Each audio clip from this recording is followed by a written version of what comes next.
সময়ের জনপ্রিয় এক নাম তাসনিয়া ফারিন। পেশাদার সঙ্গীত শিল্পী না হয়েও পেয়েছেন ভাইরাল গানের তকমা। গেল ঈদুল ফিতরে রঙে রঙে রঙিন হব গান দিয়ে দর্শক হৃদয়ে গায়িকা হিসেবেও জায়গা করে নিয়েছেন এই অভিনেত্রী। গানটিতে তার সহশিল্পী হিসাবে কণ্ঠ দিয়েছেন গায়ক ও অভিনেতা তাহসান খান।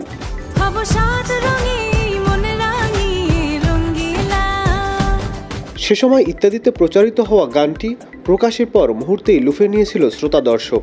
গানটি এখনও ইউটিউব ট্রেন্ডিংয়ে রয়েছে। বর্তমানে অভিনেত্রী ফারিনের চেয়ে গায়িকা ফারিনের চাহিদা যেন একটু বেশি, যার ফলে হরহামেশাই গানের অনুরোধ আসে তার কাছে। সম্প্রতি যুক্তরাজ্যের লন্ডনে মাইল্যান্ড স্টেডিয়ামে বাংলাদেশ ফুড ফেস্টিভ্যালে ভাইরাল গান গেয়ে পারফর্ম করেন এই অভিনেত্রী।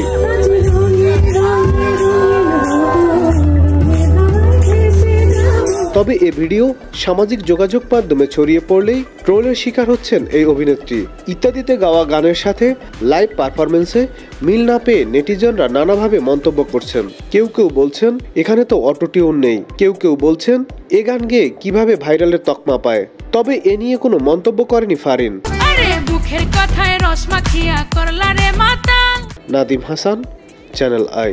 ওয়ালটন ফ্রিজ কিনে অনেকের মতো আপনিও হয়ে যেতে পারেন মিলেনিয়াল। সেরা পণ্যের সেরা অফার।